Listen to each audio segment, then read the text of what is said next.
এখন সকাল সকাল যাচ্ছি সেফটি ট্রেনিংয়ে। ৮টার সময় ঘুম থেকে তুলে দিয়েছে, দেখি গিয়ে কী ট্রেনিং করায়। চলে এলাম, এসে দেখছি সবাই চলে এসছে, আমি সবার লেট।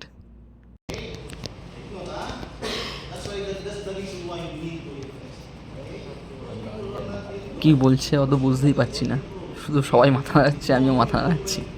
তারপরে একবার এক সময় জিজ্ঞেস করলো পিপিইর ফুল ফর্ম কী। আমার তো মাথা খারাপ হয়ে গেছে, সেই হোটেল ম্যানেজমেন্ট যখন করেছি তখন যে পিপিই যেটা শিখেছিলো সেটাই আমি বলে দিই। তারপরে বলছে হ্যাঁ, এতক্ষণ ধরে পৌঁছলাম, কী বুঝলে। তারপরে ওনার দিকে তাকিয়ে রয়েছি, উনি এমন আবভাব দেখাচ্ছি যাতে বুঝতে পারছে যে আমি সব বুঝতে পারছি, কিন্তু আগে আমি কিছু বুঝতেই পারছি না, শুধু তাকিয়ে রয়েছি। সেই 4 ঘন্টা ধরে বসে বসে বক বক বক বক বক বক বক বক করেই গেছে। আমার তো মাথা পুরো নষ্ট। তারপরে মিডলের আধ ঘন্টার জন্য রুমে পালিয়ে গেছি। এই যে শেষ হয়েছে অবশেষে, কি শান্তি। এবার সবাই উঠছে আস্তে আস্তে, সবাই পালানোর জন্য রেডি হচ্ছে। উফ, কী অবস্থা। পিছনের দিকে ফাঁকা, সামনে সব ভর্তি, আমি মনে হয় সবার লাস্টের বেঞ্চে বসেছি।